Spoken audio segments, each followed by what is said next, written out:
नमस्कार, मैं हूं साहिल जोशी। दंगल में आपका स्वागत है। आज का दंगल राजनीति में नमाजवादी बनाम समाजवादी की चुनावी लड़ाई की। यह लड़ाई सिर्फ वक्फ कानून के नाम पर शुरू हुई। दरअसल कल पटना के ऐतिहासिक गांधी मैदान में इमारत शरिया नाम के संगठन ने वक्फ कानून के खिलाफ रैली का आयोजन किया था। इस आयोजन के मंच पर कांग्रेस, आरजेडी और एमआईएम के नेता बुलाए गए थे और इसी मंच से तेजस्वी यादव ने कहा कि बिहार में उनकी सरकार आई तो वक्फ कानून को कूड़ेदान में फेंक देगी। बीजेपी कह रही है कि संसद से पारित संवैधानिक कानून को आरजेडी सिर्फ मुस्लिम वोट के लालच में कूड़ेदान में फेंकने का वादा कर रही है। चूंकि वह मंच शरिया की सुरक्षा के नाम पर सजा था, तो बीजेपी यह भी कह रही है कि आरजेडी ने वोट के लिए शरिया को संविधान से ऊंचा दर्जा देने की कोशिश की है। हालांकि तेजस्वी का कहना है कि जब संसद से पारित 3 किसान कानूनों को खुद पीएम मोदी वापस ले सकते हैं, तो वक्फ कानून क्यों नहीं वापस हो सकता। लेकिन बीजेपी यहां तक आरोप लगा रही है कि बिहार में अगर इंडिया गठबंधन जीता तो संविधान नहीं, शरिया का कानून चलेगा। दरअसल वक्फ के बहाने यह लड़ाई करीब 18% मुस्लिम वोटों के ध्रुवीकरण को लेकर भी चल रही है, जो बिहार की 47 सीटों पर किस्मत तय कर सकते हैं और जिसका 70 से 80% वोट इंडिया गठबंधन को मिलता रहा है। उसमें भी मुस्लिम वोट पर आरजेडी का कब्जा सबसे ज्यादा रहा। हालांकि पिछली बार करीब 11% वोट ओवैसी की पार्टी ने भी झटक लिए थे, लेकिन कल वो भी आरजेडी के साथ इमारत शरिया के मंच पर साथ में मौजूद आए। तो आज के दंगल में हम यही चर्चा करेंगे कि क्या बिहार में इस बार के चुनाव में नमाजवादी बनाम समाजवादी की पिच सेट की जा रही है। इस मुद्दे पर चुनाव में किसे सबसे ज्यादा फायदा और किसका नुकसान होता दिख रहा है, और ऐसे और भी तमाम सवालों पर आज के दंगल में हम चर्चा करेंगे। लेकिन पहले यह रिपोर्ट देखते हैं। गरीब, पिछड़ा, दलित, अति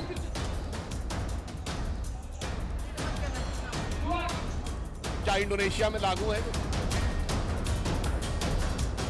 बिहार की चुनावी सियासत इन दिनों 2 मुद्दों पर गर्म है। एक तो शरिया वालों ने वक्फ को मुद्दा बनाया हुआ है, दूसरे चुनाव आयोग के वोटर लिस्ट सुधार पर संग्राम अलग है। कुर्बानी देने का काम। नया विवाद वक्फ कानून को लेकर तेजस्वी यादव के बयान को लेकर पैदा हुआ है, जो तेजस्वी ने पटना के गांधी मैदान में बुलाई गई रैली में बतौर मेहमान दिया। सब लोगों ने इस देश की आजादी के लिए कुर्बानी देने का काम किया था। ये देश किसी के बाप का देश नहीं है। मजहब का नाम लेकर उनका शोषण करना चाहते हैं, इसलिए राजद और सपा का समाजवाद कतई समाजवाद नहीं कहा जा सकता, जिसे आजकल सोशल मीडिया में इस प्रकार का एक वर्ड यूज होता है कि नमाजवाद कहा जाए। सामने हिलोरे ले रही भीड़ को देखकर तेजस्वी का हौसला और बढ़ा और वक्फ कानून को लेकर उन्होंने मुसलमानों से वो वादा कर दिया जो देश के सम्मान, लोकतंत्र की मर्यादा और राजनीति की लक्ष्मण रेखा के पार पहुंच गया। एनडीए भाजपा की सरकार जाने वाली है।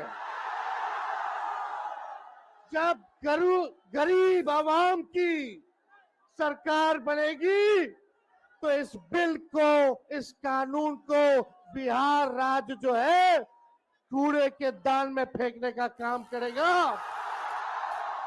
बिहार में किसी भी कीमत पे इस कानून को हम लोग लागू नहीं होने देंगे, नहीं होने देंगे। बिहार के नेता तेजस्वी यादव ने कहा कि हम संसद से पारित एक कानून को कूड़ेदान में फेंक देंगे। इसका अर्थ यह हुआ कि न संसद का सम्मान न न्यायपालिका का सम्मान। साफ है कि यह संविधान को कूड़ेदान में फेंकने की 50 साल पुरानी मानसिकता से बाहर नहीं आ पा रहे हैं। किसान कानून जो इन लोगों ने बनाया था, कौन कूड़ेदान में फेंका था? मोदी जी ना फेंके थे। हाँ, वो तो कूड़ेदान में फेंक सकते हैं। तो जो गैर संवैधानिक है उस बिल को हम क्यों ना फेंकें, उस कानून को हम क्यों ना फेंकें। लेकिन इमारत शरिया नाम के संगठन के मंच पर तेजस्वी ने संसद के कानून को कूड़ेदान में फेंकने की बात कही तो बीजेपी को हिंदू मुसलमान की सियासत वाली राजनीति का आरोप लगाने का मौका मिल गया।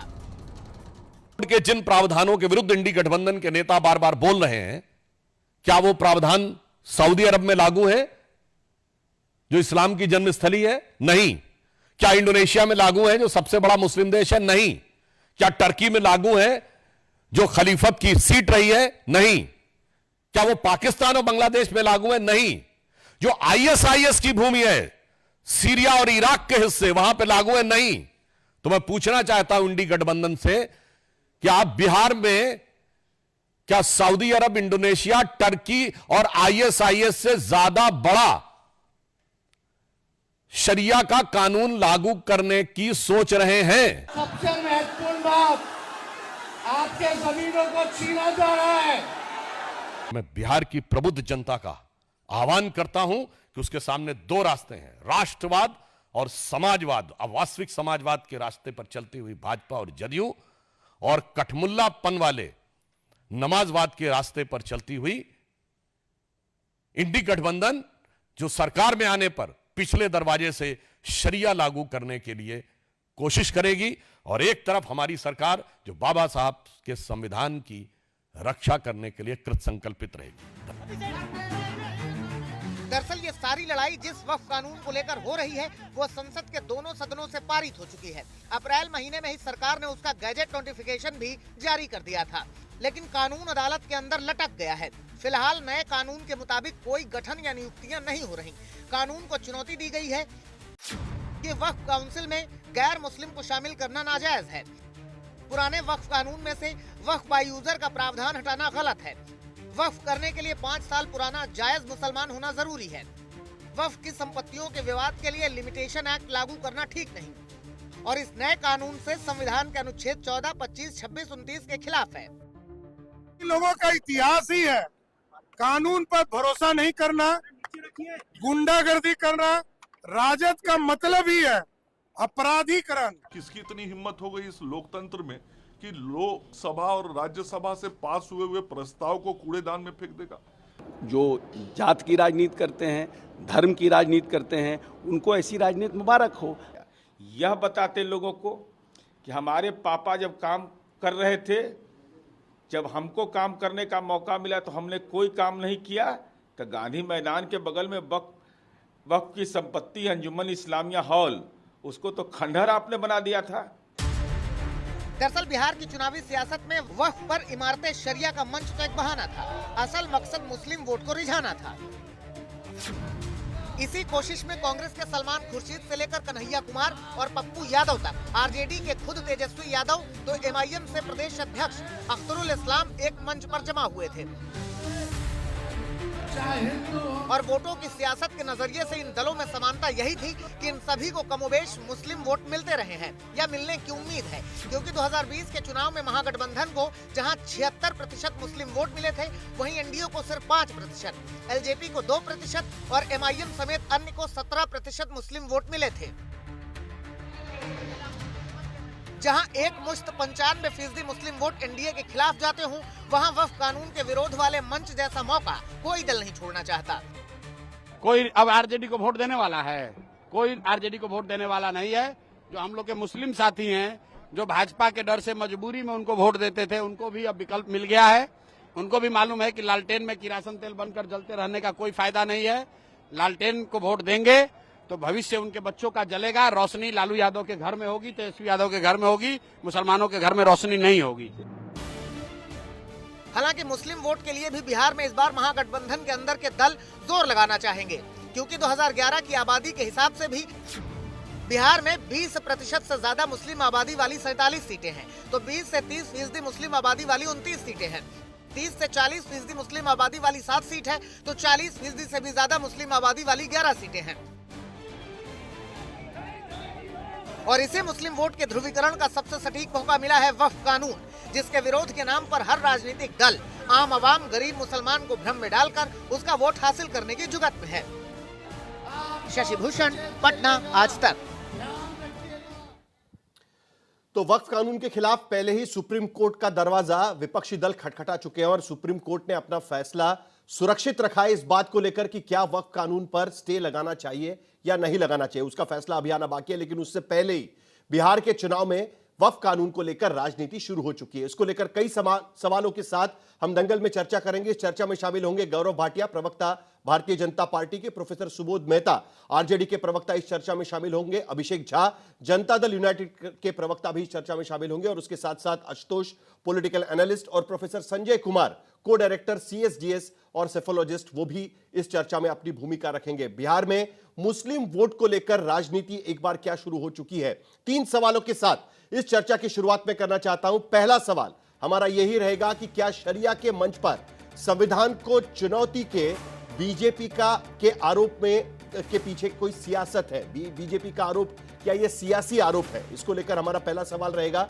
दूसरा सवाल हमारा यह रहेगा कि क्या वक्फ कानून के बहाने बिहार में ध्रुवीकरण की चुनावी सियासत चल रही है। हमने जिस तरीके से आपको दिखाया 47 ऐसी सीटें कि जहां पर 20% से ज्यादा मुस्लिम वोटर है, तो क्या यह ध्रुवीकरण की चुनावी सियासत भी चल रही है। और आखिरी सवाल, क्या विपक्षी दल मुस्लिम वोट के लिए वक्फ कानून पर भ्रम फैला रहे हैं। यह बार बार सवाल उठाया जा रहा है कि क्या वक्फ कानून को लेकर भ्रम फैलाने की कोशिश चल रही है कि उनके अधिकारों पर का हनन किया जाएगा अगर वक्फ का कानून पारित किया गया है, जो लागू होता है तो उस मुसलमानों के अधिकारों का हनन होगा। इस तरीके से भ्रम फैलाया जा रहा है। इन 3 सवालों के साथ हम चर्चा की शुरुआत करेंगे, लेकिन सबसे पहले गौरव भाटिया, नमाजवादी बनाम समाजवादी आपने सीधे आरोप लगाया हुआ है। किसी कानून का विरोध करना, भले पार्लियामेंट ने उसे पास किया है, उस कानून का विरोध करना क्या ये किसी पार्टी को नमाजवादी पार्टी ठहराता है। गौरव भाटिया।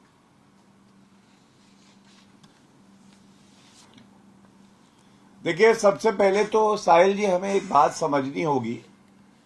जब लोग कहते हैं 9वीं पास, तो 9वीं पास तो तेजस्वी यादव हैं, लेकिन मुझे नहीं लगता उन्होंने कभी संविधान को पढ़ा भी है।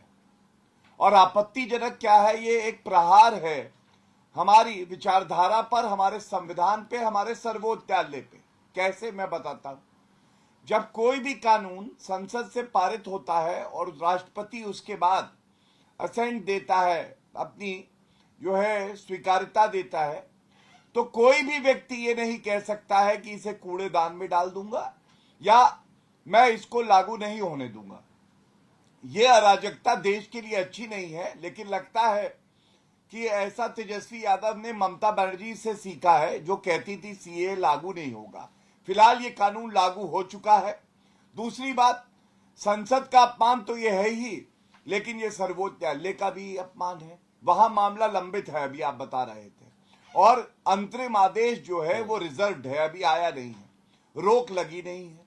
कैसे तेजस्वी यादव कह रहे हैं कि ये कानून जो है कूड़ेदान में डाल देंगे? इसका मतलब सर्वोच्च न्यायालय के ऊपर ये एक हाथ में शरिया की जो एक धार्मिक पुस्तक पकड़े है, ये सर्वोच्च न्यायालय से ऊपर हो गया। और ये क्यों है, अब आप समझिए। आज आरजेडी पर्याय है जंगल राज का। जंगल राज क्या होता है? जंगल राज वो होता है जहां कानून नहीं होता है, वहां जो गलत है उसको भी सही करने की शक्ति एक व्यक्ति में होती है। और यही जंगल राज का उदाहरण है और ये पराकाष्ठा है। हमें स्पष्ट दिखाई दे रहा है कि शरिया इनके लिए ऊपर है और संविधान भारत का नीचे है। और संविधान का अपमान ना बिहार सहेगा ना भारत सहेगा। ऐसा करारा जवाब मिलेगा इस 9वीं पास को कि राजनीति भूल जाएंगे। ये मैं बिल्कुल स्पष्ट कर दूं। आगे बढ़ने से पहले, क्योंकि प्रोफेसर सुबोध मेहता इसका जवाब देना चाहेंगे, लेकिन एक सवाल मेरा भी है आपको गौरव भाटिया जी। सवाल इस बात को लेकर है कि आपने कहा कि कानून का विरोध करना जो पार्लियामेंट ने पास किया हुआ है, राष्ट्रपति के दस्तखत उस पर हो चुके हैं, वो ठीक नहीं है और वह संविधान के खिलाफ है। इससे पहले भी हमने कई बार देखा हुआ है। मैं आपको एग्जांपल दे सकता हूं। Places of worship act parliament ने पास किया था, लेकिन भारतीय जनता पार्टी के कई नेता कहते हैं कि इस तरीके का कानून नहीं होना चाहिए। उसको लेकर भी सुप्रीम कोर्ट का दरवाजा खटखटाया जा चुका है। थोड़ी देर पहले यहां पर तेजस्वी यादव खुद ही उसका एक उदाहरण दे रहे थे कि जो कृषि कानून थे, वो तीनों कानून पार्लियामेंट में पास होने के बाद प्रधानमंत्री ने खुद वापस लिए थे। तो ऐसे में महज कानून का विरोध करना, भले ही वो पार्लियामेंट ने पारित किया है, क्या सिर्फ इसी बिना पर कोई संविधान विरोधी होता है क्या? यह मेरा सवाल है आपसे गौरव भाटिया। नहीं साहिल जी, देखिए, मैंने बिल्कुल स्पष्टता से आपको बताया, विधि का जानकार हूं इसलिए बता सकता हूं। कोई कानून पारित हुआ, आपको लगता है कि वो मूल अधिकारों का हनन है, गैर संवैधानिक है, आप नागरिक हैं, आपका अधिकार है। अनुच्छेद 32 में आप सर्वोच्च न्यायालय जा सकते हैं, अनुच्छेद 226 में आप उच्च न्यायालय जा सकते हैं। चुनौती दीजिए कानून को। कानून अगर गैर संवैधानिक न्यायालय कह देता है तो वो कानून रहेगा नहीं। लेकिन यहां बात क्या है, देखिए भाषा देखिए आप तेजस्वी यादव की। वो कह रहे हैं ये देश किसी के बाप का नहीं है। अरे हमारे बाप का तो है। आप अपने आप से पूछो किस तरह से आप सेल्फ गोल करते हो, जिस तरह की भाषा का इस्तेमाल करते हो। हमें तो लगता है कि भारत आपका देश नहीं है, क्योंकि आप भारत के संविधान का अपमान करते हैं। और सबसे बड़ी बात है, अगर आपको विरोध भी करना है तो विरोध में शब्दों का चयन बहुत मायने रखता है। कूड़ेदान में आप एक कानून को डालोगे, संविधान को डालोगे, क्या ये डॉक्टर BR अम्बेडकर जी का अपमान नहीं है? साहिल जी आप मुझे बताइए। आप पूछिए तेजस्वी यादव सर्वोच्च न्यायालय क्यों नहीं चले जाते, एक याचिका लगा दे, क्यों नहीं लगाते? क्यों कहते किसी के बाप का ये देश नहीं है? अरे हमारे बाप का है, तुम्हारे बाप का नहीं है तो हम कुछ नहीं कर सकते हैं। और तीसरी बात, आप कूड़ेदान में डालने की बात करते हो। बिहार की जनता आपकी राजनीति को, आपके जंगल राज को कूड़ेदान में डाल देगी। आरजेडी के 2 सांसद गौरव भाटिया जी इसको लेकर सुप्रीम कोर्ट जा चुके हैं, लेकिन प्रोफेसर सुबोध मेहता, कुल मिलाकर सवाल इस बात को लेकर उठाया जा रहा है कि जो चीज नहीं हो सकती, खासकर जो केंद्र सरकार कोई कानून पारित करता है, राज्य यह नहीं कह सकता, कल भले आपकी सरकार आए नहीं आए, अगर आपकी सरकार आएगी तब भी आप यह नहीं कह सकते कि इस कानून को हम हमारे राज्य में लागू नहीं करेंगे। छलावा करने की कोशिश की जा रही है। कुल मिलाकर आरोप आप पर यह लगता है सुबोध मेहता। साहिल जी, सबसे पहले गौरव भाटिया की जो भाषा है उस भाषा वही बोल सकते हैं जिस तरीके से इन्होंने एजुकेशन, माननीय नेता तेजस्वी यादव के बारे में कहा, formal education, informal education, Gaurav Bhatia जी को पता ही नहीं है। बड़े बड़े चर्चिल से लेके अब्राहम लिंकन से लेके DMK के अध्यक्ष जो थे करुणानिधि से लेके जयललिता तक की एजुकेशन, और इनके अभी कितने जो इनके कलीग है कैबिनेट में उनका एजुकेशन, तो गौरव भाटिया को यही नहीं पता है कि फॉर्मल एजुकेशन क्या होता है, इनफॉर्मल एजुकेशन क्या होता है, पहली बात। दूसरी बात यह है कि जिस तरीके से माननीय प्रधानमंत्री ने भाषा का इस्तेमाल किया इस भारत के जमीन पर और विदेश के जमीन पर, अब क्या भाषा की मर्यादा की बात कर रहे हैं गौरव भाटिया जी? अब बात आई है कि इस कानून को लेकर, देखिए कृषि कानून था, संसद ने पास किया था, विद्रोह हुआ, और जब भारत के प्रजातंत्र में जमहूरियत ही आत्मा होती है, और अगर कोई कानून जमहूरियत के अलावा बुलडोज कर बिना डिबेट एंड डाइसेंट के पास कर देते हैं आप, तो आपको कोर्ट जाना पड़ेगा। और कोर्ट देखता है कि any law passed by the parliament is not in accordance with the written provisions of the constitution, तो उसको नल एंड वॉइड कर देती है। और तीसरी बात जब बात रही कि देखिए हम लोग जो है यहाँ पे रीजनल पार्टी भले ही है, बिहार का इलेक्शन भले ही है, लेकिन जो है आप सब जानते हैं कि जॉन हॉल्टन ने बोला है कि भारत की आत्मा जो है वो बिहार में बसती है। जब आत्मा दुखी होगा तो प्रजातंत्र सुखी नहीं हो सकता है। तो इस व्यवस्था को लेकर जिस तरीके से संवैधानिक मूल्यों को धरातल पे उतरने नहीं देते हैं ये लोग, भारतीय जनता पार्टी वाले, आप वक्फ एक्ट की बात करते हैं, हमें ये बताइए अनुच्छेद 12 के तहत ही। फिर भी प्रोफेसर मेहता, मेरा ओरिजिनल सवाल आपसे अभी भी यही है legal expert professor Mehta, article, सुनिए ना 1 मिनट और बोलने दीजिए। प्रोफेसर मेहता, आर्टिकल 12 के तहत ही वक्फ कानून का जो है वक्फ एक्ट बना है, और जो वहाँ पे जितने जो वक्फ के जितने जमीन है वो सरकार के अधीन है, जो मुतल्लिब होते हैं वो सरकार के अपॉइंटेड होते हैं। तो प्रोफेसर मेहता, अभी भी मेरा सवाल आपसे यही है। प्रोफेसर मेहता एक मिनट, मेरा ओरिजिनल सवाल अभी भी आपसे यही है कि आपको पता है कि कानूनन राज्य सरकार कभी भी यह नहीं कह सकता कि केंद्र सरकार द्वारा पारित कोई कानून हम हमारे राज्य में नहीं लागू होने देंगे, ये तो आप नहीं कर सकते। तो आप सुप्रीम कोर्ट जब तक फैसला नहीं लेता तब तो आप उसको कहीं भी नहीं फेंक सकते सर, ये बात आपको भी पता है। एकदम मुझे भी पता है साहिल जी, लेकिन अनेकों कानून ऐसे हैं, बिहार विधानसभा के साथ साथ दिल्ली विधानसभा, कर्नाटक विधानसभा ने जो कानून पास हुए हैं, सत्र बुला के उसको ये पारित किया गया है कि इस कानून में बदलाव, और इस कानून को हम लोग नहीं मानते हैं। राइट टू आप एजुकेशन को देखिए, नहीं बिल्कुल कर सकते हैं आप, किसी कानून के खिलाफ प्रस्ताव पारित कर सकते हैं। सुबोध मेहता जी देखिए, लोगों के पास गलत जानकारी नहीं जानी चाहिए। राज्य सरकार ऐसे मामलों में विधानसभा में प्रस्ताव पारित कर सकता है, लेकिन आपको सुप्रीम कोर्ट तो जाना पड़ेगा, जैसे आपके सांसद गए हुए हैं, सही है ना? सुप्रीम कोर्ट देखिए, वो लीगल लड़ाई है, पॉलिटिकल लड़ाई, लीगल लड़ाई में दोनों में अंतर है। हम पॉलिटिकल लड़ाई भी कर रहे हैं साथ में, ठीक है, लीगल लड़ाई नहीं ठीक है। कर रहे हैं। पॉलिटिकल लड़ाई चल रही है। गौरव भाटिया, जल्दी से आपका जवाब। और वारिस पठान भी हमारे साथ जुड़े हुए हैं, एआईएमआईएम के प्रवक्ता वारिस पठान भी हमारे साथ जुड़े हुए हैं। इस बार एक नया कॉम्बिनेशन हमें वहां पर देखने मिल रहा है। जो इमारत शरिया ने जो आयोजन किया था उसमें एमआईएम और आरजेडी एक मंच पर दिखाई दिए थे, तो क्या नया कॉम्बिनेशन वर्कआउट हो रहा है? मुझे वारिस पठान के पास भी जाना है, लेकिन गौरव भाटिया जल्दी से आपका जवाब, उसके बाद वारिस पठान बात करेंगे। गौरव भाटिया। देखिए, सुबोध जी ने अभी अपनी बात रखी, लेकिन सुबोध जी मुझे लगता है कि संविधान के ज्ञाता नहीं है, इनको नहीं पता संविधान क्या कहता है। सर्वोच्च न्यायालय में मामला लंबित है, सर्वोच्च न्यायालय ने अंतरिम आदेश पारित नहीं किया है, रोक नहीं लगाई, ये पहला पॉइंट।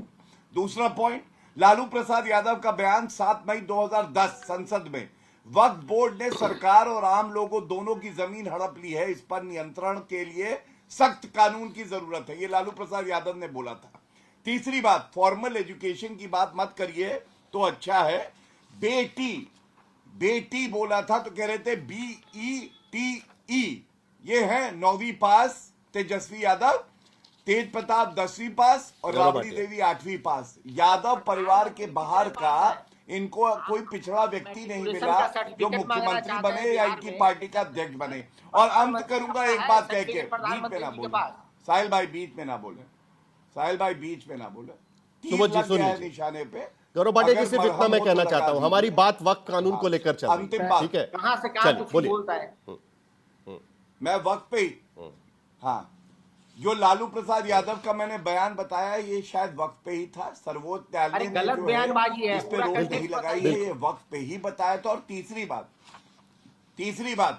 बात सुनिए, अब आप देखिए, तेजस्वी यादव हैं सेल्फ गोल के पहले, कहते हैं एक और ले ले। आज कह रहे थे इमरजेंसी में भाजपा का कोई व्यक्ति है नहीं गया जेल में, लेकिन मेरे बाप गए। अरे तो कांग्रेस ने इमरजेंसी लगाई थी, हमने संविधान हत्या दिवस अभी बनाया, पूरे भारत में थूथू करी कांग्रेस में, उस कांग्रेस के साथ क्यों खड़े? आरएसएस ने समर्थन किया इमरजेंसी का, अरे क्या बात कर रहे हैं आप? बीच में ना बोलिए। चलिए गौरव भाटिया जी, आपकी बात खत्म करिए। खराब है, वारिस पठान से भी हमें बात सुननी है, ये तो सवाल पूछेंगे। चलिए वारिस पठान, क्या कोई नया पॉलिटिकल कॉम्बिनेशन हमको बिहार में देखने मिलेगा? पिछली बार की तरह आप वोट कटुए नहीं कहे जाएंगे, आप आरजेडी के साथ वहां पर नजर आ रहे हैं गांधी मैदान पर। ये साहिल भाई, पिछली बार भी हम लड़े थे, हमारे 5 लोग जीत के आए थे, 5 विधायक बने थे, मगर इन लोगों ने हमारे विधायकों को खरीद लिया, 4 जन को लेके चले गए। तो इस बार वो चाल का बदला हम लेंगे पूरी तरह से, उनको यकीन है बिहार की जनता हमको पूरी तरह से समर्थन देगी और फिर से हम जीतेंगे और भारी संख्या के अंदर इस मर्तबा हमारे विधायक बिहार से जीतेंगे। अब बात यह वक्फ की बिल की पास की हो रही है, तो साहिल भाई जिस दिन ये बिल इंट्रोड्यूस हुआ था उस दिन से ही हमने पहले से कहा था कि यह असंवैधानिक बिल है, इसमें जितने प्रावधान सरकार बनाना चाह रही है, बता रही है, तमाम के तमाम वायलेशन है कॉन्स्टिट्यूशन का, आर्टिकल 14, 15, 16, 25, 26 का ग्रेव वायलेशन है ये। हम इस बिल का तब भी उसका प्रोटेस्ट कर रहे थे, आज भी प्रोटेस्ट कर रहे। जेपीसी बनी, जेपीसी में हमारी पार्टी प्रेसिडेंट असद ओवैसी साहब भी मेंबर थे, उन्होंने अपनी बात रखी, तमाम राज्य स्टेट्स में गए, वहां पर जाके मीटिंगों के अंदर पॉइंट रखे, और हुआ क्या, कितनी जगहों के ऊपर उनकी जो बातें थी, जो पॉइंट उन्होंने लिख के दिए थे उसको ट्रंकेट कर दिया। बाद में सरकार ने काला कानून पास कर दिया। तो हमने तब भी कहा था कि जब तक भारत सरकार, बीजेपी सरकार इस काले कानून को वापस नहीं लेती, संवैधानिक तरीके से हमारा प्रोटेस्ट जारी रहेगा। और नहीं तो ऐसे में फिर आरजेडी के साथ मिलकर कुछ लड़ाई लड़ी जाएगी या चुनाव में अलग अलग लड़ा जाएगा? क्योंकि आखिरकार लड़ाई मुस्लिम वोटों को लेकर भी तो होगी ना वहां पर बिहार में।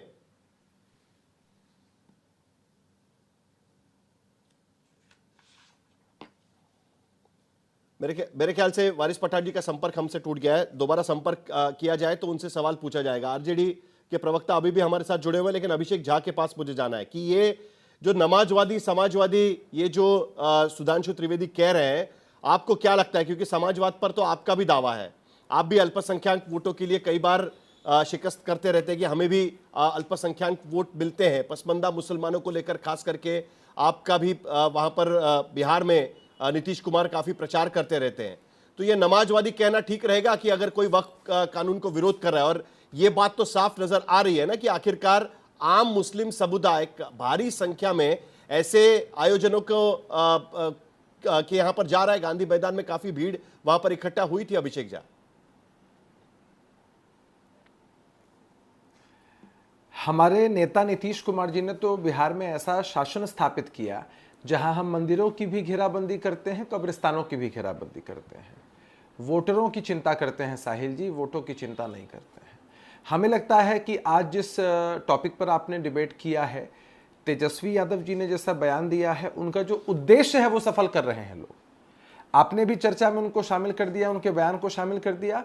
मुझे लगता है कि उनको इसका असली पारितोषिक कहीं ना कहीं मिल चुका है। भाई क्या बात करते हैं। मुझे लगता है कि इस दुनिया में 3 प्रकार के लोग होते हैं। पहले वो जो सोचकर बोलते हैं, दूसरे वो जो बोलने के बाद सोचते हैं, और इन सबसे ऊपर हमारे तेजस्वी जी आते हैं जो बिना सोचे समझे कुछ भी बोलते हैं। न किसी प्रावधान की जानकारी है, न किसी बात की समझ है। भैया आप लोकसभा से पारित बिल, राज्यसभा से पारित बिल जिसको राष्ट्रपति की मंजूरी है, मामला अभी न्यायालय में है, उसको तेजस्वी जी समझ रहे हैं कि खिलौना है। लोगों को मोटिवेट करने के लिए और वोटों के ध्रुवीकरण के चक्कर में इसको फाड़ कर फेंक देंगे और वो खत्म हो जाएगा। फिर तो हम कहेंगे तेजस्वी जी से कि आप ऐसे ही कागज कलम पर लिख लीजिए, अपने आप को मुख्यमंत्री मनोनीत ही कर लीजिए। कैसी बचकानी बात है।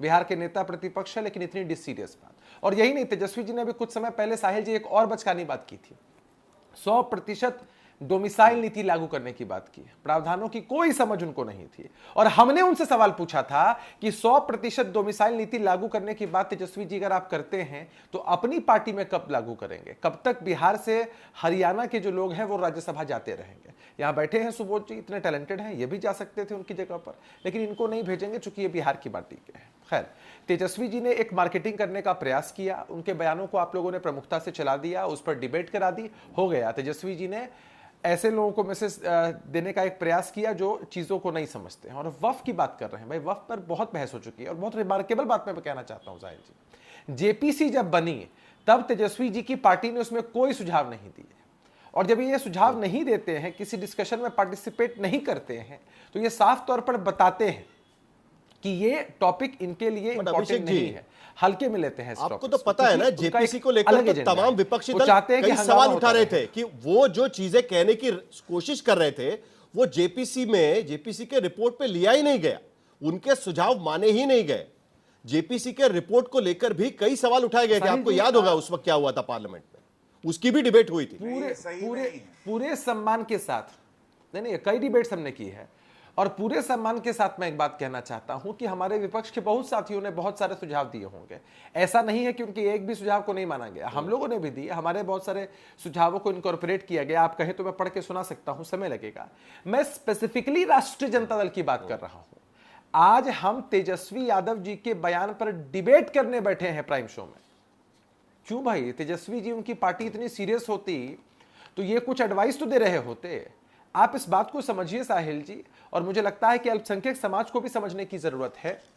जहां इनकी बात रखने कहने का मौका होता है वहां तेजस्वी जी उनकी पार्टी पीछे हो जाते हैं, क्योंकि इनका मकसद है कि अगर हंगामा नहीं होगा तो राजनीतिक लाभ कैसे मिलेगा? सुबोध मेहता और पासमानदा मुसलमान कहने की कोशिश ये है कि जेपीसी में जब इसकी डिबेट हो रही होती है, जेपीसी में जब इसको लेकर चर्चा होती है, तब आपकी पार्टी की तरफ से कोई सुझाव नहीं रखा जाता। आप सीधे सड़क पर लड़ाई लेकर आते हैं और लोगों को कहते हैं कि भाई ये कानून गलत है, हम उसको कूड़ेदान में फेंक देंगे। सुबोध देखिए, अभिषेक भाई को मुझे लगता है कि पार्लियामेंट का डिबेट वो नहीं सुन। माननीय सांसद सुधाकर सिंह बक्सर के सांसद हमारे पार्टी को रिप्रेजेंट कर रहे थे। संसद में जो सारी बातें हैं जो हम अपने पार्टी की तरफ से रखते हैं, जेपीसी के साथ साथ कोर्ट में हम लोग जो है कोर्ट में लीगल लड़ाई लड़ रहे हैं, पॉलिटिकल लड़ाई लड़ रहे हैं। जेपीसी में नहीं गए हैं, जेपीसी के सजेशन कोर्ट में लड़ेंगे, सारा ऑपोजिशन पार्लियामेंट में हंगामा बुलडोज कर दिया गया है। देखिए, आप जेपीसी पार्लियामेंट का काम सवाल पूछिए कि जेपीसी में आपके सुझाव क्या थे? पार्टी सुनिए, पहले बोलने दीजिए ना। सीधा सवाल पूछिए कि जेपीसी में क्या सुझाव? पार्लियामेंट का काम है डिबेट, डिस्कशन, डायसेंट करना। जब इस प्रावधान से इतर हट के अब जब काम करने लगेंगे, जेपीसी को भी बुलडोज कर देंगे, कोई सेक्शन मानेंगे नहीं। आप पार्लियामेंट के प्रोसीडिंग में जो बातें दी हुई है उसको आप मानेंगे नहीं। पार्लियामेंट फंक्शन करता है कमेटी के थ्रू, कमेटी को आपने लैम डक बना दिया है। किस तरीके की पार्लियामेंट की आप बात कर रहे हैं? आप बुलडोज करके डाइसेंट ठीक है। का कोई प्रावधान नहीं किया यहाँ पे, आप कानून पास करते हैं। हम कोर्ट गए हुए हैं, राष्ट्रीय जनता दल कोर्ट गई हुई है, राष्ट्रीय जनता दल सदन से लेकर सदन तक संघर्ष कर रही है। जमहूरियत में जनता भगवान होता है, हम जनता के पास भी गए हुए हैं। गौरव भाटिया, आपके पास आने के पहले आशुतोष, आप जो है जेपीसी को लेकर जो बात क्या कर रहे हैं, क्या वक्त के बहाने जिस तरीके से विपक्षी पार्टियां हो या बीजेपी हो, सुबोध जी जरा सुन लीजिए एक मिनट, मुझे जरा आशुतोष के पास जाना है। विपक्षी पार्टियां हो या बीजेपी हो, बिहार में नमाजवाद समाजवाद के नाम पर पोलराइजेशन की तैयारी एक बार फिर शुरू है क्या? आपको ऐसा लगता है क्या? जिस तरीके से कल से बयानबाजी चल रही है, आज खास प्रेस कॉन्फ्रेंस लेकर नमाजवाद का आरोप लगाया गया, तो यह पोलराइजेशन की तैयारी चल रही है क्या बिहार में? देखिए, जो लोग नमाजवाद की बात करते हैं तो उन्हें सोचना चाहिए। समाजवाद तो फिर भी मैंने सुना था, समाजवाद की चर्चा तो पिछले 100 साल से ज्यादा समय से हो रही है। नमाजवाद एक नई चीज निकली है, तो जो लोग नमाजवाद की बात कर रहे हैं उनको सोचना चाहिए था कि वो धार्मिक आधार पर पोलराइजेशन क्यों करने की कोशिश कर रहे हैं और क्यों एक धर्म विशेष के लोगों के नाम पे नमाजवाद की परिकल्पना कर रहे हैं। ये तो उनकी सोच है ना, समाजवाद की सोच तो कोई नई सोच नहीं है। तो मुझे तो ऐसा लगता है इस बारे में तो जनता दल यूनाइटेड को सोचना चाहिए था कि वो नमाजवादियों के साथ या समाजवादियों के साथ है। क्या इस देश के अंदर नमाजवाद की पॉलिटिक्स होनी चाहिए या समाजवाद की पॉलिटिक्स होनी चाहिए? और लोगों को भी सोचना चाहिए कि जो लोग नमाजवाद की बात करते हैं वो वाकई में धर्म आधारित राजनीति की बात करते हैं, पोलराइजेशन की पॉलिटिक्स करते हैं, समुदाय विशेष खिलाफ नफरत की पॉलिटिक्स करते हैं, या वो लोगों को नौकरी और रोजगार देने की राजनीति करते हैं। तो मुझे लगता है कि ये जो बिहार का चुनाव इस बार होने वाला है वो अपने आप में काफी दिलचस्प चुनाव होने वाला है। और दिलचस्प चुनाव इस लिहाज से होने वाला है क्योंकि नमाजवाद के बहाने क्या जंगल राज को भुला दिया गया है क्या? मतलब जो पिछले कई चुनाव में लगातार जिसकी चर्चा की जाती रही थी, अगर नमाजवाद की बात की जा रही है तो क्या जंगल राज की बात भुला दी गई है क्या? और अगर ऐसा है तो क्या बिहार की राजनीति के मुद्दों में कुछ बुनियादी बदलाव आया है क्या? ये अपने आप में एक बड़े सवाल है।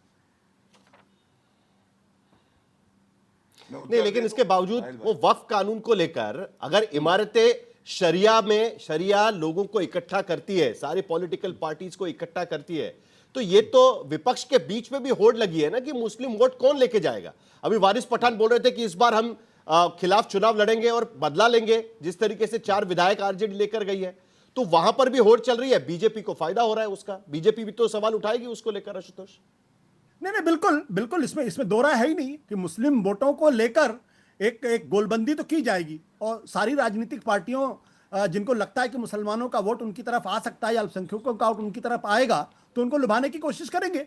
लेकिन देखिए, बिहार की राजनीति में मैं जो सवाल खड़ा कर रहा हूं, क्या कुछ बुनियादी बदलाव देखने को मिल रहे हैं क्या? ये एक बड़ा सवाल है। और अगर ये बड़ा सवाल है, क्या अगर वक्फ बिल पे चर्चा होती है, वक्फ बिल को लेकर अगर कोई नैरेटिव बनाने की कोशिश की जाती है तो उसमें गलत कुछ भी नहीं है, क्योंकि एक बिल है, संसद के अंदर आया हुआ है, उसमें देश के अंदर चर्चा हो रही है, उस पर चर्चा होनी भी चाहिए, चाहे वो भारतीय जनता पार्टी चर्चा करे या आरजेडी चर्चा करे या तमाम चीजें चर्चा करे। लेकिन वक्फ बिल को नमाजवाद से जोड़ देना और फिर समाजवाद के बरक्स उसको खड़ा करने की कोशिश करना, यह राजनीति का एक दूसरा स्वरूप है और यही वो राजनीति है जो देश को नुकसान पहुंचा रही है। लेकिन शरिया के मंच पर जाकर जो ऑर्गेनाइजेशन कहती है कि हमें शरिया आर्बिट्रेशन में लागू करना है, उस मंच पर जाकर चर्चा होती है, तभी तो बीजेपी कहती है कि शरिया कानून लागू कराने की कोशिश चल रही है बिहार में। अगर सत्ता आएगी तो शरिया कानून लागू किया जाएगा। आशुतोष, देखिए साहिल, इस देश के अंदर यह देश ना तो शरिया से चलेगा, ना बाइबल से चलेगा, ना गीता से चलेगा। यह देश चलेगा तो संविधान से चलेगा। और जो लोग शरिया की बात करते हैं, चलिए गौरव भाटिया जवाब की बात करते हैं, धर्म पुस्तकों की बात करते हैं, वो दरअसल इस देश की आत्मा को भी नहीं समझते और देश के साथ खिलवाड़ कर रहे हैं। तो देश शरिया से नहीं चलने वाला, ना देश गीता से चलने वाला, ना बाइबल से चलने वाला, ना तोरा से चलने वाला है। ठीक है गौरव भाटिया। देखिए साहिल भाई, मैंने बहुत ध्यान से आशुतोष जी को सुना।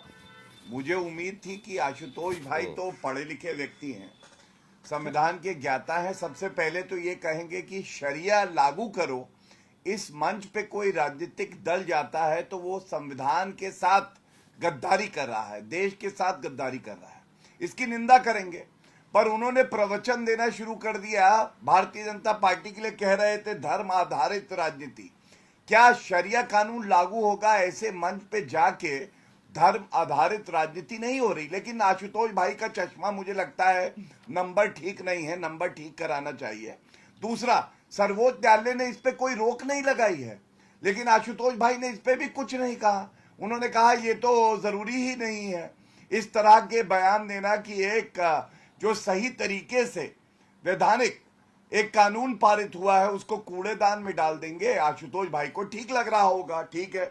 लेकिन बड़ी बात क्या है, देखिए आप याद करिए किस तरह से हिंदुओं से इन्हें नफरत है, संविधान से नफरत है, हिंदुओं से नफरत है। जब कुंभ हुआ तो लालू प्रसाद यादव जी ने कहा फालतू कुंभ है, मतलब हिंदुओं को गाली दो और शरिया लागू करो। शरिया लागू का मतलब क्या है?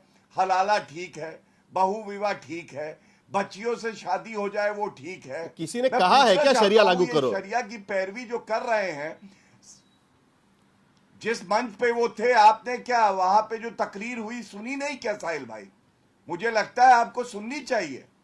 उस मंच पे कहा गया कि शरिया लागू होना चाहिए, वो वीडियो है सोशल मीडिया पे।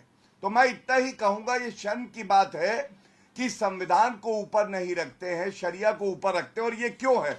ये तस्वीर देखिए, मेरे हाथ में एक है, लालू प्रसाद यादव के पैरों के सामने डॉक्टर BR अंबेडकर जी की तस्वीर है और लालू प्रसाद यादव जी ने एक शब्द नहीं बोला है। अब आप बताइए, जो हमारे लिए ईश्वर का रूप है, जो हमारे लिए पूजनीय है, उन डॉक्टर BR अंबेडकर जी की तस्वीर लालू प्रसाद यादव के पैरों में है। और इसीलिए मैं कहता हूं इन्हें डॉक्टर BR अंबेडकर से भी नफरत है, दलितों से भी नफरत है और देश के संविधान से भी नफरत है। ये दुर्भाग्यपूर्ण है। और याद रखिए, आप एक बात कह के नंबर गेम पर भी चलते हैं, ये देश केवल संविधान से चलेगा। कोई माइका लाल नहीं है जो शरिया कानून लागू कर दे। ये कान खोल के सुन ले तेजस्वी यादव,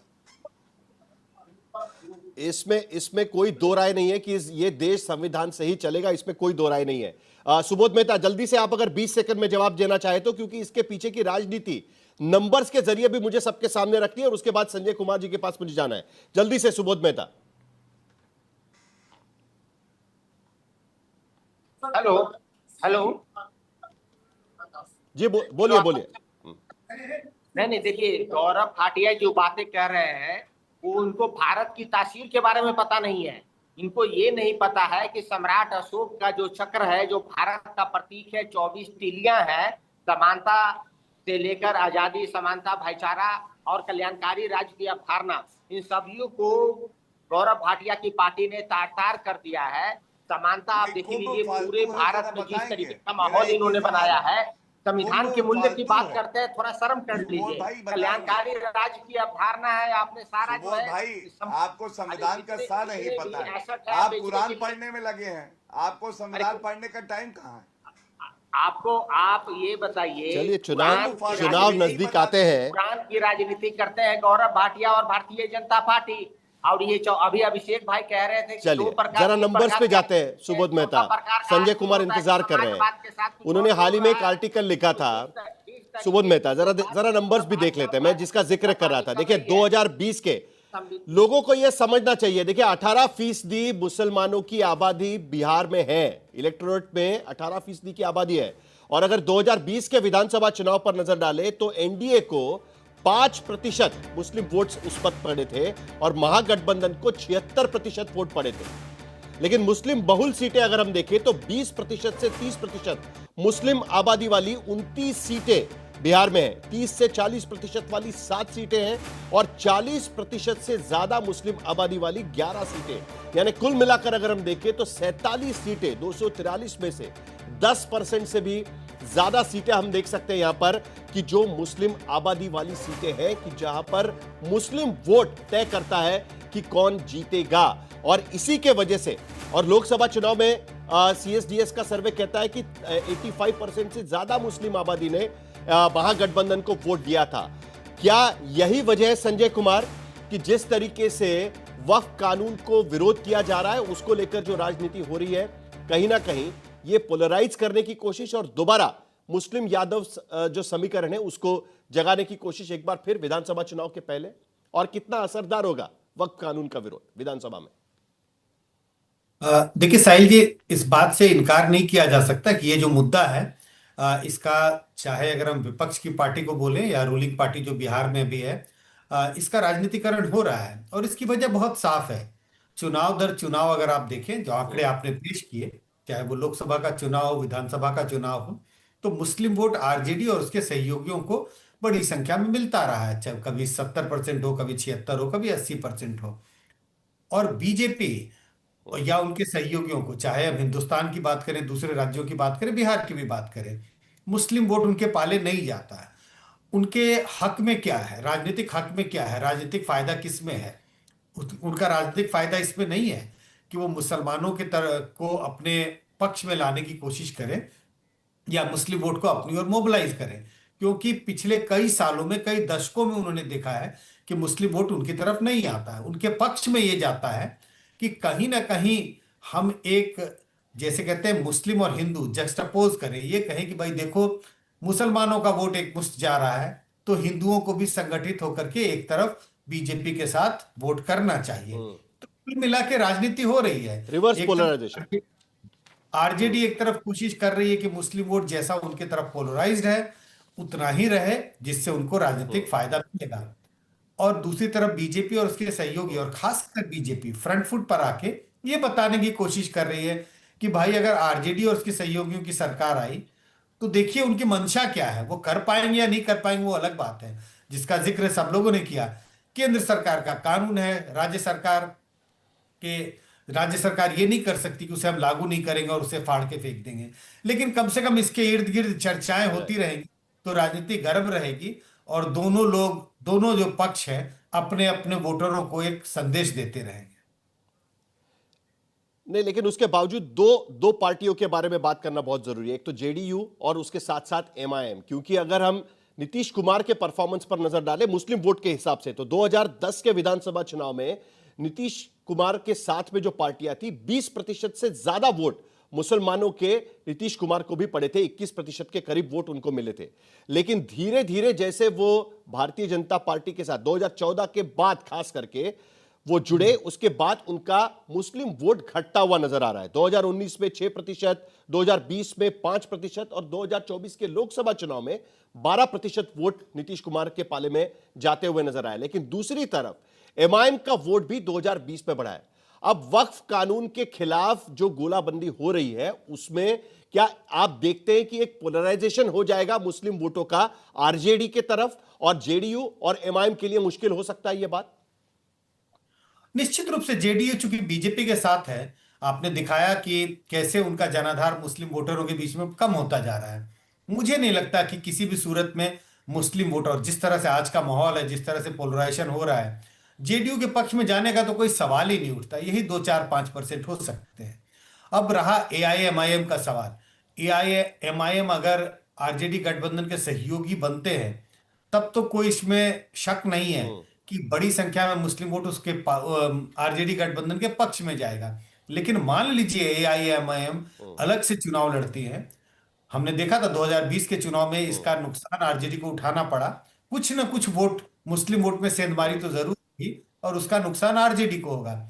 हमें इस बात से इनकार नहीं करना चाहिए कि प्रशांत किशोर की भी अपनी नई पार्टी है और उनकी भी पूरी कोशिश है कि मुस्लिम वोटरों के बीच में कुछ सेंधमारी की जाए, कुछ न कुछ मुस्लिम वोट का नुकसान आरजेडी। इस बार के बाईपोल्स में उन्होंने मुस्लिम कैंडिडेट दिए थे और उनको अच्छे खासे वोट भी पड़े थे। प्रोफेसर मेहता, क्या रीअलाइनमेंट एमआईएम के साथ वक्फ कानून के बहाने विधायक लेने के बजाय उनको साथ में लेना ज्यादा बेहतर होगा?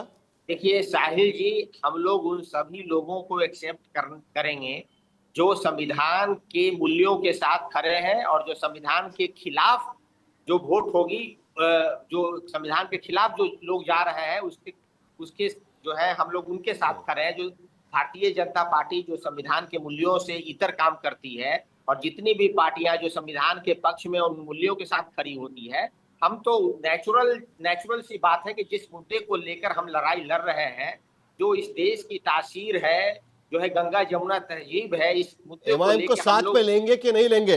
प्रोफेसर मेहता, स्पेसिफिक चीज है, ओवैसी और तेजस्वी यादव साथ में दिखेंगे क्या बिहार में? देखिए, साथ में लेंगे कि नहीं लेंगे, मैं तो कह ही रहा हूं कि संविधान के मूल्यों के साथ जो खड़ा है वो हम लोग जो है डायरेक्टली इनडायरेक्टली संविधान को मजबूत करने के लिए एक साथ खड़ा होंगे, और आगे क्या होगा ये तो शीर्ष नेतृत्व डिसाइड करेगा, पहली बात। दूसरी बात ये है कि जिस तरीके से गौरव भाटिया बात कर रहे हैं, मुझे तो आश्चर्य लगता है कि संजय भाई यहाँ बैठे हुए हैं, संजय जी का ही CSDS का सर्वे है कि पोलराइजेशन के पॉलिटिक्स के माहिर खिलाड़ी भारतीय जनता पार्टी मंडल के खिलाफ कमंडल लाई, तब से लेके भारतीय जनता पार्टी में EBC और OBC का वोट बैंक बढ़ा, और इस पोलराइजेशन को बढ़ावा देने के लिए ही, इस पोलराइजेशन को बढ़ावा देने के लिए ही वक्फ का कानून लाया इन्होंने। कहीं इमारत शरिया के मंच पर जाकर एक बार फिर आपने ये मौका तो नहीं दे दिया उनको, और सत्ता में काबिज करो। चलिए अभिषेक झा, आप कुछ कहना चाह रहे थे, जल्दी से आपका जवाब, फिर गौरव भाटिया भी बात करेंगे। अभिषेक झा, ठीक, अभिषेक झा।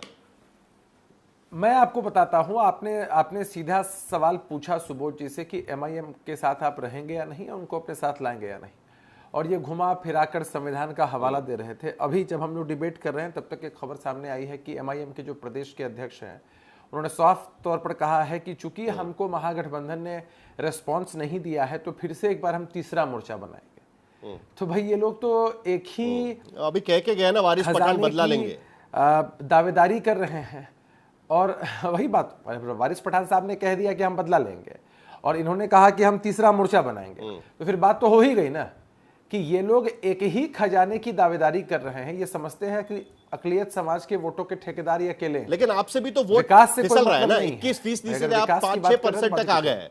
एक जमाने में आपको भी मुस्लिम वोट पड़ता था अभिषेक झा। ये वक्फ की लड़ाई आपके लिए मुश्किल हो सकती है। देखिए बीजेपी का तो वोट बरकरार है, आपके लिए तो मुश्किल हो जाएगी ना। अच्छा, बहुत मुश्किल हो गई हमारे साथ, बहुत साजिश हुई, बहुत वोट नहीं आए, तो हमारे नेता क्या है बिहार के? 2020 से पहले भी CM थे, 15 से पहले भी CM थे, 20 के बाद 2 बार गठबंधन का स्वरूप भी बदला तो भी CM थे। तो हम तो ये समझते हैं कि वोटरों की चिंता करनी है, वोटों की चिंता नहीं करनी है। ये समीकरण, ये इक्वेशन इनको मुबारक हो। नीतीश जी को ताकत बिहार की जनता से मिलती रही है, मिलती है और आगे भी मिलेगी। ठीक है आशुतोष, 20 सेकंड आपको, आखिर में गौरव भाटिया। चलिए आशुतोष जल्दी से 20 सेकंड, आखिर के 30 सेकंड फिर गौरव भाटिया। देखिए जहां तक अगर जनता दल यूनाइटेड अगर जब तक बीजेपी के साथ है तब तक तो मुस्लिम वोटों के बारे में सोचे भी मत, वो उनको मिलने वाला भी नहीं है। और ये इस बात पर मैं संजय जी की राय से पूरी तरीके से सहमत हूं। हाँ, जब वो बीजेपी के साथ नहीं रहते तो जरूर मुस्लिम वोट उनकी तरफ आकर्षित होता है, मिलता है जी। ठीक है गौरव भाटिया। देखिए साहिल जी, बिहार की जनता देख रही है और वो कभी नहीं चाहेगी RJD, R से रंगदारी, J से जंगल राज और ड से डकैती वापस आए। और आप देखिएगा जंगल राज कैसा होता है, बिल्कुल तेजस्वी यादव जैसा होता है, जो कहता है देश का कानून कूड़ेदान में डाल दूंगा। चलिए मेरा समय खत्म हुआ है। देखना यही है कि इस बार की लड़ाई समाजवाद पर होती है, नमाजवाद पर होती है, जंगल राज पर होती है, या किसी और चीज पर होती है। बिहार की लड़ाई बड़ी दिलचस्प होगी, उस पर हमारी नजर रहेगी।